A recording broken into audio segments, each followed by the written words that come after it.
안녕하세요. 저는 10월드라면 치가 떨리는 30대 여자입니다. 요즘 인터넷상에서 시댁욕 많잖아요. 저도 하나 보태려고 이렇게 글을 쓰게 되었네요. 제가 시댁과 결정적으로 인연을 끊게 된 사건이 있어서 이렇게 사연을 올립니다. 지금 생각해도 억울하고 참 어이가 없어서 말이 안 나오네요. 그런데 지금 결과적으로 보면 잘 되었다고 생각하면서도 참 씁쓸한 건 어쩔 수 없나 봐요. 처음에는 시댁에 사랑받고 싶다고 생각한 적도 있었습니다. 제가 사랑하는 사람의 가족이니까요. 제 가족처럼 챙기면 알아주시겠지 그렇게 생각했거든요. 하지만 사람 마음이라는 게 그렇게 간단하지가 않나 봐요. 결국은 상처를 주며 이렇게 인연까지 끊게 된 것을 보면 말이죠. 저와 남편은 5년을 넘게 사귄 장기간 커플이었어요. 그래서 오래 만났기에 서로 집안 어른들도 그리고 서로의 집안 사정도 참 잘 알았죠. 오래 연애를 하다 보니 오히려 집안 어른들이 너희 결혼은 언제 할래? 하고 물을 정도였어요. 가끔 남자친구 집에 찾아가면 어머님이 저를 예뻐해 주셔서 저도 남자친구 부모님께 결혼 전부터 잘 챙겨드렸어요. 오죽하면 저희 엄마가 본인 생일보다 남자친구 엄마를 더 챙긴다는 말을 했을 정도였죠. 저희가 막 결혼 이야기가 나오고 있었을 때 현재의 남편, 그러니까 당시 남자친구의 아버지가 돌아가시게 되었습니다. 그래서 저는 홀로 남은 남자친구 어머니를 더 잘 챙겨드려야겠다고 다짐했죠. 그래서 부르면 군소리 없이 찾아가서 굳은 일도 마다하지 않고 해야겠다고 생각하고 무조건 달려갔었죠. 남편은 집안에서 둘째 아들이었습니다. 위로 3살 차이 나는 형이 있었는데 어머니가 아주버님을 정말 많이 챙기셨어요. 보통 엄마들이 장남을 예뻐하니 저도 그런가 보다 하고 생각하고는 했었죠. 거기다 저희는 결혼하고 아주버님은 아직 미혼이니 그래서 더 챙기나 보다 했는데 남편 말로는 어릴 때부터 자기보다 형을 더 예뻐했다고 말을 하더군요. 당시에는 그런가 보다 하고 넘겼네요. 겉으로 보기에는 그렇게 차이가 나지도 않았고 혼자 있는 아들 챙기는 건 당연해 보였기 때문이죠. 그런데 아주버님이 결혼할 여자를 데려오면서 평화로웠던 분위기가 달라지기 시작했어요. 아주버님께서는 저희가 결혼한 지 3년 차에 여자분을 집으로 데려오셨어요. 그전까지 며느리는 저 혼자였기에 거의 제가 큰며느리 역할을 해왔어서 아주버님이 집에 여자분을 데려온다고 하셨을 때 가장 좋아한 게 바로 저였습니다. 그래서 그날은 오전부터 어머니와 함께 새 식구를 맞을 준비를 부지런히 하게 되었습니다. 어머니도 아들이 30대 후반이 되어서 여자를 데려온다고 하니 얼마나 공을 들이시는지 잔치상 부럽지 않게 상을 차리고 싶으셨는지 장거리를 한가득 푸셨습니다. 저희는 갈비에 잡채에 전까지 붙여서 정말 한상 가득 음식을 해놓고 새 식구가 오길 기다렸죠. 그리고 아주버님이 형님의 손을 잡고 현관문으로 들어오는데 여자분이 온몸을 명품으로 휘감고 있는 겁니다. 눈에 띄는 명품도 있었지만 나중에 찾아보니 명품이었던 제품도 있었던 것 같아요. 제가 명품에 눈이 어두워도 이건 딱 명품이라고 하는 것도 몇 개씩이나 있었죠. 저는 그때 대충 아주버님이 부자를 만나고 있다는 건 듣긴 했지만 머리끝부터 발끝까지 귀티가 좔좔 흐르는 형님을 보고 놀라긴 했습니다. 보통 부자가 아니라고 생각하게 되었거든요. 어머님도 처음 보는 큰며느리감이 반가우신지 손을 맞잡으시고 환하게 웃으시는데 저도 좋았습니다. 딱 그때까지는 그랬어요. 새 식구가 들어온다는데 나쁠 리가 없잖아요. 식사하다 보니 모자란 음식이 있으면 저는 부지런히 상으로 음식을 퍼나르느라 정신이 없었어요. 어머님이 갈비가 모자란다고 하자 저는 일어나서 갈비를 퍼오는데 거실 상에서 화기애애한 웃음소리가 퍼지고 있었죠. 자세히 들어보니 형님께선 혼전 임신을 했다는 소리였습니다. 저는 순간 3년 넘게 임신을 하지 못하고 있었기에 저도 모르게 어깨가 움츠러들더라고요. 그래도 어쩌겠어요.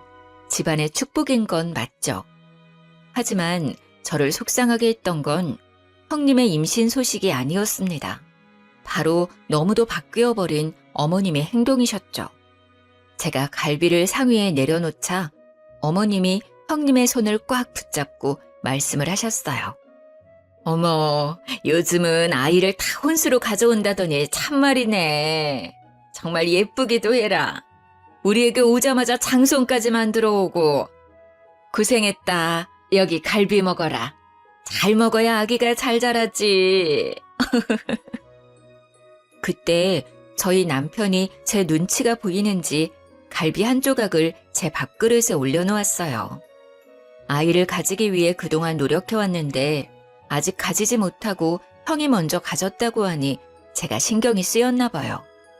갈비는 우리 자기도 좋아하니까 많이 먹어. 요리 만들고 준비하느라 고생했어, 자기야. 그래도 그 한마디가 얼마나 고맙던지 저는 남편을 향해 미소를 지었습니다.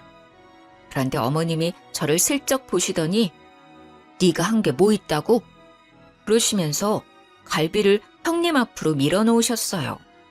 순간 남편은 무안해져서 저를 보며 멋쩍은 미소를 지었습니다. 그때는 어머님이 학수고대하던 아주버님이 결혼할 사람을 데려왔는데 기다렸던 아이까지 가졌다는 말에 너무 좋아서 그러시나 보다 했었습니다. 저는 다시 잡채를 가지러 부엌으로 가는데 뒤에서 어머니의 커다란 목소리가 들려왔어요. 어머, 대학병원 의사라고? 내분비과? 아이고, 우리 집에 드디어 사자를 가진 사람이 들어왔구나. 아이고, 장하다. 지훈이 너도 참 용하다. 어떻게 이렇게 귀한 사람을 집에 들여왔다니?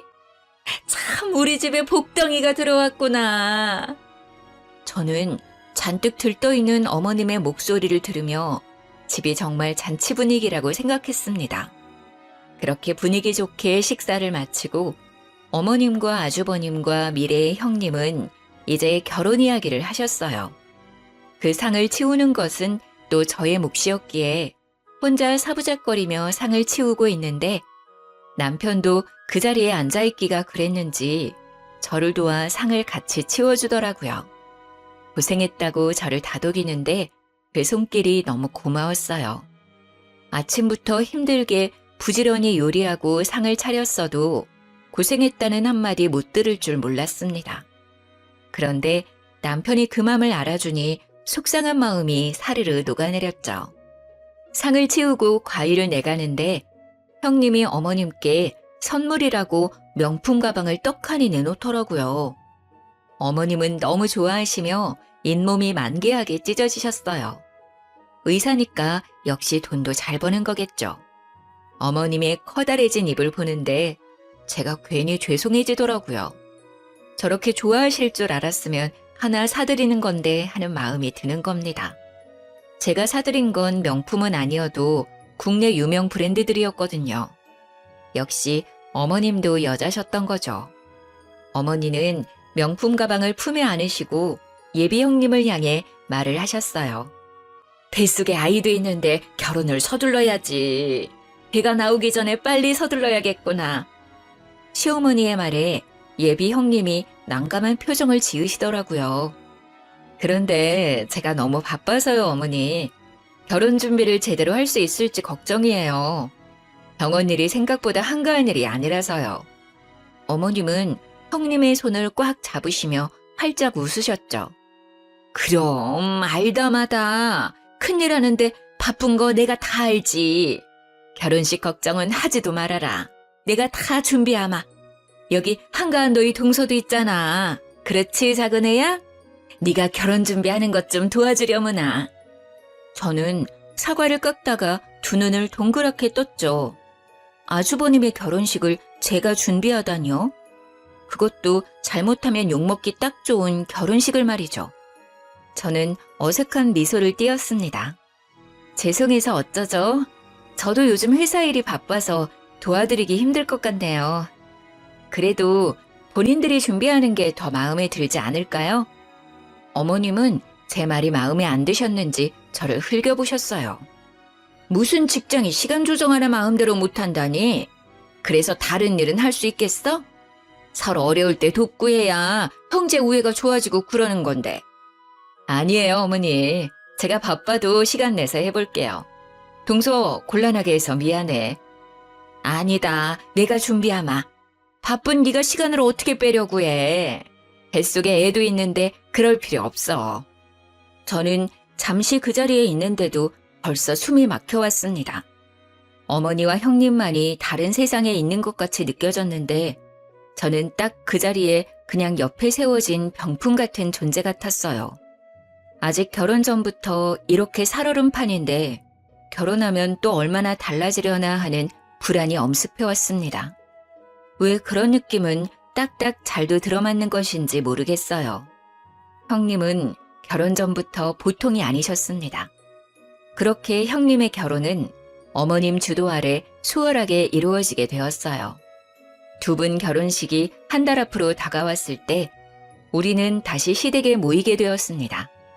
그런데 형님과 아주버님이 생각지도 못한 말을 입 밖으로 꺼내시는 겁니다. 어머니, 이미 재산이 분할이 끝났다고 하던데 정말이에요? 아버님이 동등하게 나눠주셨다고 하는데 그게 너무 불공평한 것 같아서 말이죠. 제사도 저희가 다 지내고 어머님도 저희가 모시는 건데 왜 동등하게 나누었는지 이해가 되지 않네요. 이건 장남이 더 가져야 하는 문제 아닌가요? 저는 형님의 말을 듣고 어이가 없어서 입이 떡 벌어졌어요. 저희가 결혼 전에 아버님은 이미 아주버님과 남편에게 재산을 동등하게 나누어 주셨습니다. 시댁은 재력가까지는 아니지만 상당한 부동산 재산이 있었고 당시 저도 예비 며느리 자격으로서 그 자리에 있었고요. 아버님은 아주버님에게 장남이라는 이유로 지역 상권도 월등히 좋은 신축 건물을 주었고 저희에게는 건물은 규모가 크지만 오래되고 상권이 안 좋은 건물을 주셨었습니다. 그때 당시에 아주버님도 그것에 만족하셨고 저희 남편과 저도 큰 불만 없이 받아들였습니다. 시세 차이는 별반 다름없었고 아버님이 나눠주시는 거니 큰 불만도 없었죠. 그리고 아버님은 어머님 앞으로 노후자금이라고 작은 건물을 남겨두셨었습니다. 그런데도 저런 말을 꺼내자 속이 뒤집히는 겁니다. 형님, 그렇게 따지면 이제 저는 시댁에 손 놓아도 되는 건가요? 형님 혼자 시댁 행사며 제사며 다 챙기시려고요? 형님은 저를 보며 고개를 끄덕였습니다. 당연하지. 장손인데 내가 책임져야지. 그러니까 우리가 재산을 더 가져야 하는 거 아니겠어? 이건 너무 불공평하잖아. 앞으로 고생은 나하고 우리 그이가 다 하는 건데 앞으로 어머님도 책임져야 하고. 그런데 그때 아버님이 그런 것까지 생각하고 좋은 상권의 신축 건물을 아주버님께 남겨주신 거잖아요. 이제 와서 그것을 따주시면 저희가 너무 어이가 없어요. 시세만 같다 뿐이지 두 건물 사이에는 엄연히 차이가 크게 나요. 거기다 어머님께도 건물을 남겨주셨고요. 그래도 이거는 말도 안 되지. 원래라면 작은 아들은 재산을 물려받을 수 없는 거 아니야? 그런데도 같은 시세라니 나는 말도 안 된다고 생각하는데. 어머니도 그렇게 생각하지 않으세요? 아이고, 작은 애 시끄럽다. 너희 형님 말 어디가 틀린 게 있다니? 너보다 더 배우고 똑똑한 사람이 이렇게 말하는데 그렇게 하는 게 옳으면 그렇게 해야지. 저는 시어머니까지 형님의 편을 들고 나서자 머리까지 피가 끓어올랐어요. 여기서 선을 딱 긋지 않으면 저희가 질질 끌려갈 것 같다는 생각을 하게 되었습니다. 죄송합니다. 지금 이야기는 못 들은 거로 하겠습니다. 싸움도 되지 않을 일 가지고 이게 뭔가요? 이미 아버님이 저희한테 주신 거고 저희는 다시 아주버님께 드릴 마음 같은 건 없습니다. 죄송합니다. 제 말에 갑자기 아주버님이 버럭대고 저를 향해 소리를 지르시는 겁니다. 아니, 재수씨, 어떻게 그렇게 말을 합니까? 윗사람이 말을 하면 듣는 척이라도 해야 하는 거 아닙니까? 이 사람이 앞날을 생각해서 이렇게 말하는 건데 어떻게 그렇게 딱 말을 자릅니까? 재수 씨가 시집와서 한 게 뭐 있나요? 그렇게 재산에 욕심이 나나요? 저는 재수 씨가 이렇게 속물인지 몰랐네요. 저는 순간 그 말에 어이가 없었습니다. 누가 지금 재산에 더 눈이 멀었는지 모르는 것 같았어요. 지금 재산 이야기 하시는 두 분은 아직 결혼도 안 하신 거 아니에요?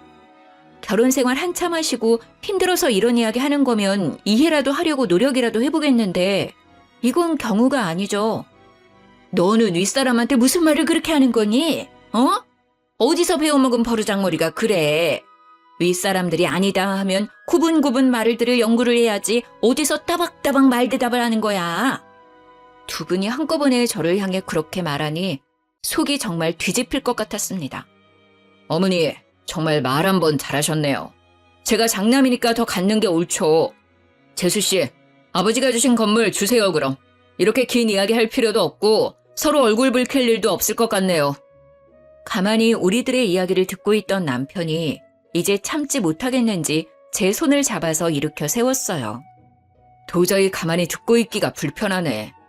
이미 그건 아버지가 나와 아내한테 물려주신 건데 왜 형이 주라 말아야? 재산에 눈먼 사람이 누군데 내 아내한테 그런 말을 하는 거야?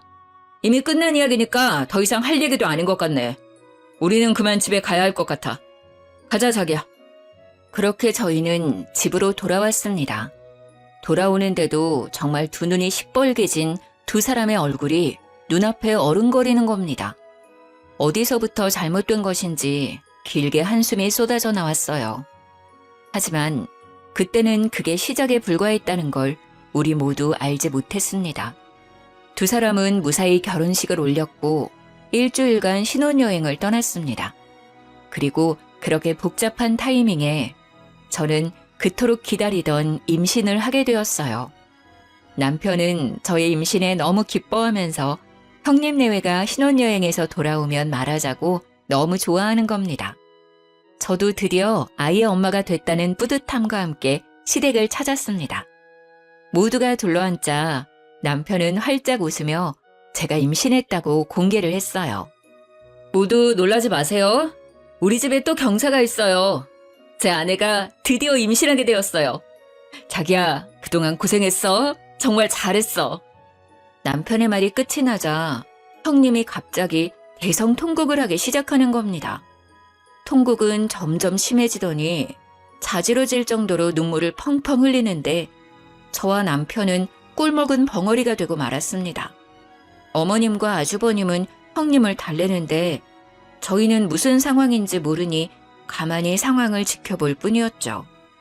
드디어 형님이 진정하자 휴지로 눈물을 닦아내며 저를 쳐다보더군요. 동서, 좋은 날에 정말 미안해. 내가 유산을 해서 동서 임신했다는 소식을 들으니 뱃속의 아이가 너무 생각나서 그랬어. 우리가 재산 가지고 다툰 날 있잖아. 그날 그게 스트레스가 되었나 봐. 나는 그게 그렇게 분란을 일으킬 줄 모르고 꺼낸 이야기인데 형제 싸움까지 번지고 며칠 동안 끙끙 앓다가 아이가 그만. 저는 정말 할 말이 없어서 입을 다물었어요. 그 상황에서 무슨 말을 할 수 있겠습니까? 형님의 말의 뉘앙스를 보면 결국 우리가 재산을 내놓지 않아서 자신이 유산했다는 말이 아니겠어요? 시어머니는 저를 눈으로 흘기시며 입을 비트셨어요. 그 재산이 무슨 대수라고 뱃속에 장손을 잃어버리게 만들어. 그리고 너는 이 상황에서 임신했다고 그렇게 말하고 싶니? 지금 사람 염장 지르는 것도 아니고. 아이고, 애들이 배운 게 없어서 그런지 눈치도 없네. 어머니의 말을 듣다 못한 남편이 벌떡 자리에서 일어나서 소리를 질렀습니다. 어머니, 그게 지금 무슨 말을 하시는 거예요? 지금 형네 아기가 우리 때문에 그렇게 되었다는 말이라도 하시는 거예요? 이게 어떻게 저희 잘못인가요? 지금 저희 아이는 안중에도 없으신 거예요? 형님 잃어버린 아이만 중요하신 거냐고요? 자기야, 그만 일어나 가자. 더 이상 여기에 못 있겠다. 저는 남편 손에 이끌려 다시 집으로 돌아왔습니다. 그런데 첫 임신에 심한 시댁 스트레스를 받아서인지 유산기가 보이기 시작했어요. 아래에 피가 살짝 비치고 아랫배가 자꾸 뭉치고 아파지는 게 큰 병원에 가서 검진을 받아보려 했지만 대학병원같이 큰 병원은 계기가 너무 많이 걸려 있어 엄두를 못 내겠는 겁니다. 그래서 남편이 형수네 병원에 가서 검진을 받는 건 어떠냐고 물어보더군요. 어머님도 형님이 예약해서 허리 진료를 받았다는 겁니다. 거기는 형수백으로 검진을 앞당길 수 있는 거 아니냐고 말이죠. 저는 솔직히 형님에게 부탁하는 게 마땅치 않았지만 아이가 우선이니 전화를 걸어서 물어보기로 했습니다. 그런데 전화를 걸자마자 형님이 타박을 하시더라고요. 동서, 왜 전화했어? 바쁜 일 아니면 빨리 끊어. 혹시 이제는 우리한테 건물 넘길 결심이라도 선 거야? 그런 거 아니면 빨리 끊어. 나 바빠. 다시 머리에 혈압이 오르기 시작했습니다. 형님의 말을 듣자마자 내가 왜 이 여자에게 전화를 한 것인지 후회가 되기 시작했죠. 아니요, 그건 아니고요. 형님네 병원 산부인과 예약하러 가는데 혹시 빨리 앞당길 수 있는지 알아보려고 전화를 드렸어요. 곧 도착하니까 자세한 이야기는 일단 만나서 이야기 드릴게요. 갑자기 형님의 말투가 상냥해지기 시작했습니다. 어머, 그랬구나. 그런 일이면 말을 하지 그랬어. 내가 금방 알아봐 줄 수 있지. 잠시만 끊어봐. 내가 자리 있나 봐주고 다시 전화 걸어줄게. 그렇게 말하며 전화를 끊더니 10분 뒤에 다시 형님에게 전화가 왔습니다. 어머 동서, 내가 웬만하면 우리 병원으로 예약하려고 했는데 자리가 도저히 안 나온대. 대신해서 잘 보는 병원으로 예약해뒀거든? 거기로 가볼래? 그리고 건물은 출산 후에 이야기하자. 일단 뱃속 아기의 안정이 먼저잖아. 걱정하지 말고. 저는 형님이 예약해둔 다른 병원으로 내원하게 되었고 거기서 스트레스를 많이 받아서 유산기가 있다고 하면서 유산 방지 주사를 맞춰주었습니다. 그렇게 돌아왔지만 저는 이미 마음이 상해서인지 시댁 모임에 갈 때마다 스트레스가 쌓이더라고요. 그래도 어쩌겠습니까? 그 당시에는 이제까지 그렇게 해왔으니 부르면 당연히 가야 하는 거라고 생각을 하고 있었어요. 그게 효이고 그렇게 배워왔으니까요. 그런데 그곳에 가서 결국 저는 시댁에 학을 떼어버리는 일이 생기고 말았습니다. 그날도 시댁으로 가는데 가는 중에도 가슴 끈 명치가 답답하더라고요. 저는 이제 막 임신 6개월에 들어서는 중이었기에 어느 정도 유산에 대한 위험은 내려놓고 있었습니다. 그렇게 상에 둘러앉아 밥을 먹고 있는데 형님이 이번에는 주식 이야기를 하기 시작하셨어요. 어머니, 제가 말한 주식 사셨어요? 어때요? 돈 좀 만지셨어요? 많이 올랐죠? 형님은 이미 어머니에게 주식 투자를 권유해서 주식 투자를 했나 보더라고요. 어머님은 형님 말대로 주식이 올랐는지 입을 활짝 옆으로 찢으며 웃으시더라고요. 그러게 생각지도 않게 많이 올랐어. 너는 어떻게 이런 걸 잘 알고 있니? 정말 내 주위의 여편네들은 나를 그렇게 부러워한다. 며느리 하나 잘 뒀다고 말이야. 잘 됐네요, 어머니. 이번에 정말 확실히 오르는 화끈한 주식 있는데 한두 푼으로 투자해야 하는 게 아니라 한 번에 끌어모아서 투자해야 확실히 오르는 거거든요. 투자해보실래요? 주위에 어르신들 있으면 같이 투자하세요. 어머, 그게 정말이냐? 안 그래도 그 여편네들이 내가 주식으로 돈재미 좀 봤다니까 자신들도 투자하고 싶다고 야단이더라. 내가 알아보마. 형님은 어머니의 말에 활짝 웃더니 저희를 보며 말을 이었어요. 동서도 투자하는 게 어떻겠어? 이번에도 정말 확실한 주식이거든. 이렇게 확실한 게 나오기도 쉽지 않은데 내가 아는 애널리스트 말이라서 찐이거든. 차 떠나기 전에 올라타야지. 저는 그 주식 투자가 왠지 끌리지가 않았습니다. 주식이 오른다고 단언하면서 확신을 하는 게 못 믿어왔죠. 주식이라는 게 한 치 앞도 못 가리는 건데 말이죠. 저는 단칼에 거절했습니다. 죄송해요. 저희는 그렇게 크게 투자할 돈이 없어서 말이에요. 저희는 빼고 하세요. 아우, 정말 아까워서 그래. 그 애널리스트 말로는 3배는 기본이고 최대 5배 이상은 뛴다고 하던데 이때 아니면 못 산다니까? 그 건물 있잖아. 그거 팔아서 투자하는 건 어때? 동서 말대로라면 시세도 더 이상 오르지 않을 거 아냐. 그렇게 끌어안고 있어봐야 세금이나 더 나오지. 거기 건물 상가도 몇 개나 비어 있어서 월세로 버는 것도 없다던데. 나 못 믿으면 그 전문가 믿고 투자해봐. 형님은 꼭 저희 건물을 미리 알아보신 것처럼 말을 하시더라고요. 저는 오랫동안 아파트 건설업체를 다니고 있었습니다. 어깨너머로 어떤 특징적인 지역이 아파트 개발이 잘 되는지 어렴풋이 알고 있었죠.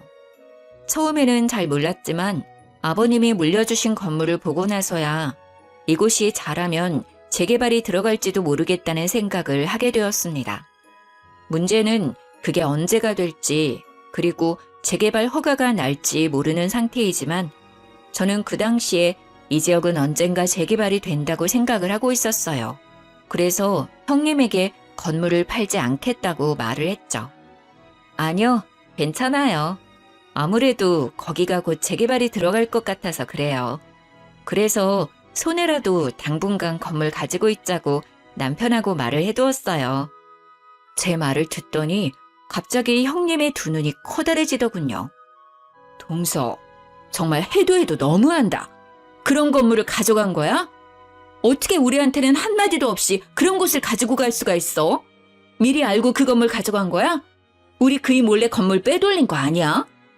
형님의 말에 논리에 어이가 없어지더군요.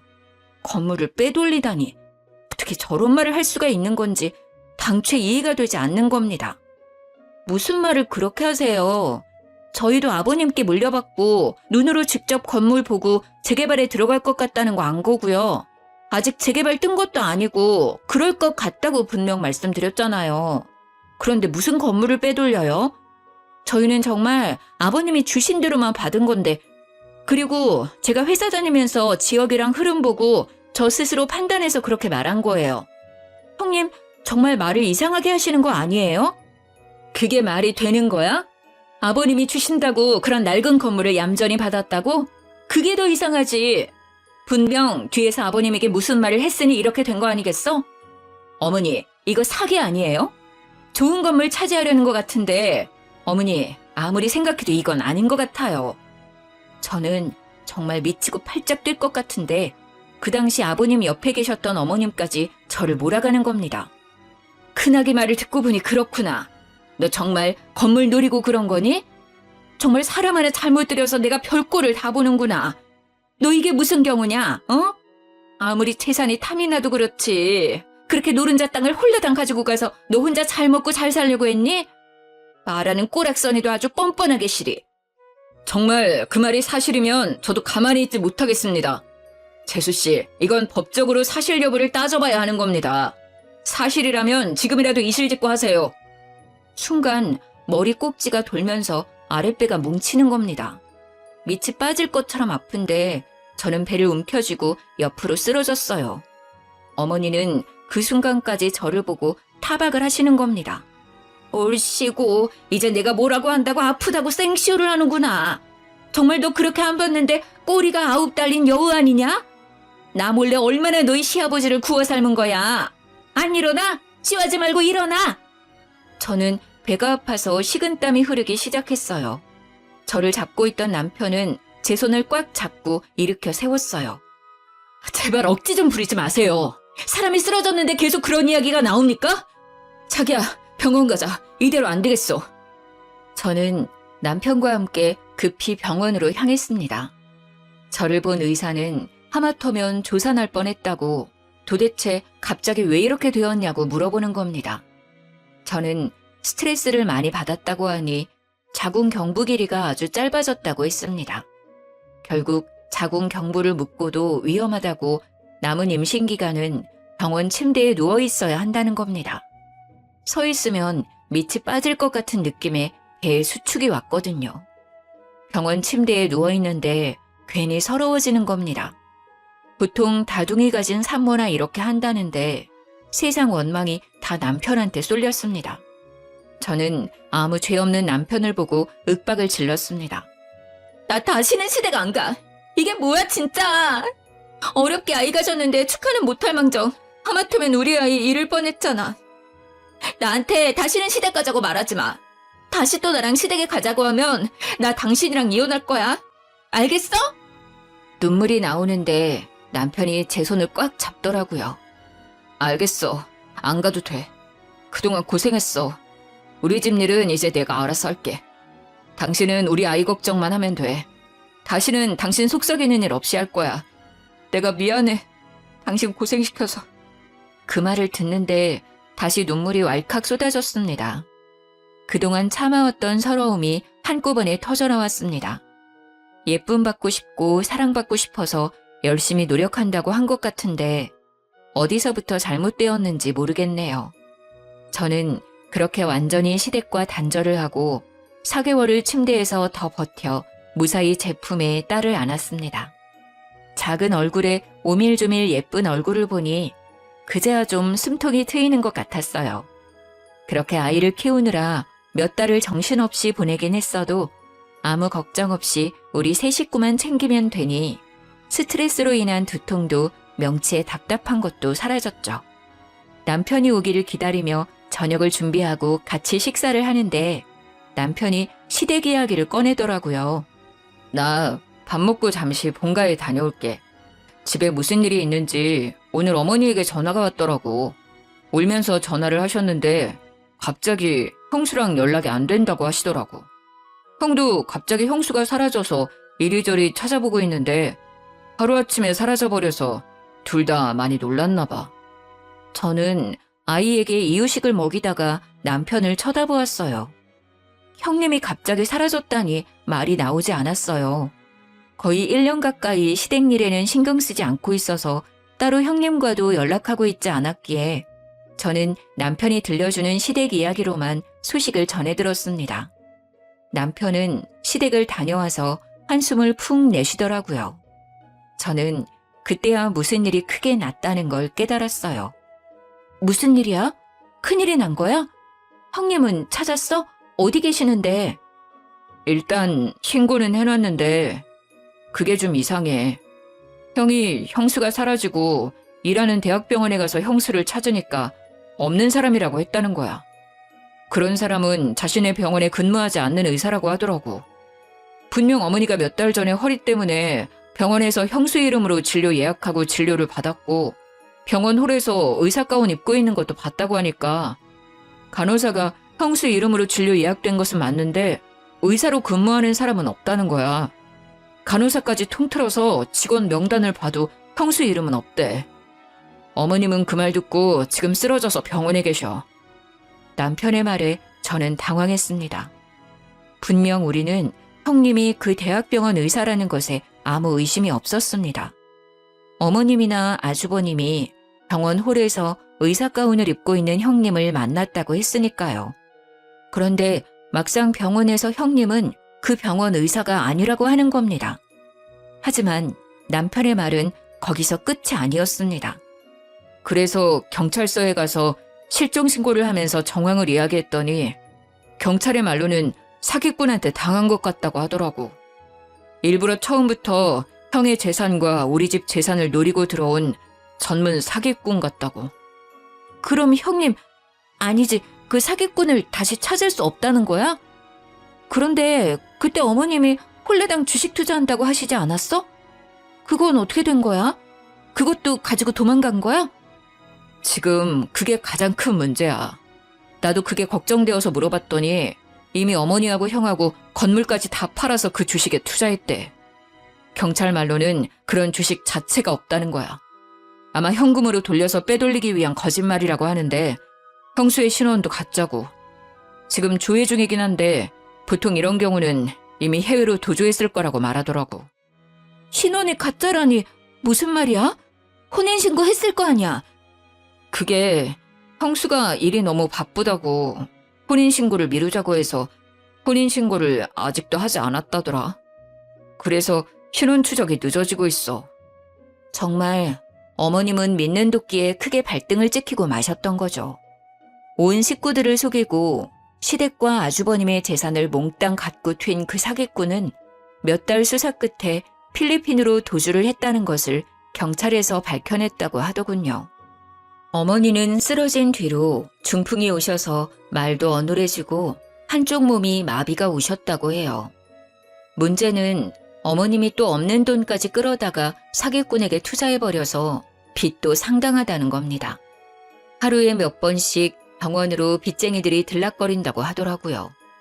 그래도 그 지역에서는 잘 산다는 소리를 듣고 살았던 시댁이 한순간에 빚더미에 앉게 되었습니다. 어머님은 어쩔 수 없이 사시던 집을 팔아 그 빚을 다 갚고 작고 낡은 주택을 월세로 얻었다고 해요. 저는 더는 시댁으로부터 스트레스를 받고 싶지 않았어요. 저는 그동안 할 만큼 했다고 생각합니다.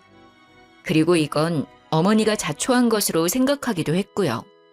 건지르르한 겉모습과 의사라는 말만 믿고 모든 것을 믿어버리신 거니까요. 당신이 서운하게 생각할지도 모르지만 나는 어머니 일에 더 이상 신경 쓰고 싶지 않아. 어머니에게 갈 생각도 없고. 그러니까 나보고 어머니에게 얼굴 비추라는 말 하지 않았으면 좋겠어. 남편도 그동안 어머님이 저에게 한 행동을 고스란히 봐와서 그런지 별말이 없었습니다. 그래, 알겠어. 내가 알아서 할 테니까 당신은 어머니 일에 신경 쓰지 마. 그리고 남편은 어머니에 대해 저에게 말하는 법이 없었어요. 그렇게 몇 년이 흘렀는데 저의 예상대로 저희의 건물은 재개발이 진행되었습니다. 저희는 보상금으로 큰 돈을 벌었죠. 그 말을 저희 어머님이 어떻게 들었는지 저에게 수십 통 전화를 해서는 생떼를 부리기 시작하는 겁니다. 작은 애 너는 어쩌면 이럴 수가 있는 거니? 아무리 시어머니가 잘못했다고 해도 이렇게 몇 년 동안 얼굴 한번 안 비추고. 너는 그러는 거 아니다. 내가 뭘 그렇게 잘못했니? 그때는 어쩔 수 없어서 그런 거 너도 알잖아. 시어머니는 몇 년 만에 저한테 전화하셔서 그때 내가 너에게 너무 심하게 해서 미안하다 그 한마디를 안 하시는 겁니다. 그때 제가 무슨 일을 겪었는지 어머니도 다 아시면서 말이죠. 저는 그 일로 뱃속에 아이를 잃을 뻔했는데 해도 너무한다고 생각을 했습니다. 남아있는 정도 없는데 더욱 어머니에게 정남이가 떨어져 버렸죠. 어머니, 정말 너무하시는 거 아니에요? 그때 어머니께서 저한테 어떻게 하셨는지 벌써 잊으신 것 같네요. 그때 제가 얼마나 속상했는지 알기나 하세요? 그 사기꾼 형님한테 홀라당 넘어가셔서 제 뱃속에 있던 손녀까지 위험에 빠뜨릴 뻔한 거 벌써 잊으셔서 저한테 이러시는 거예요?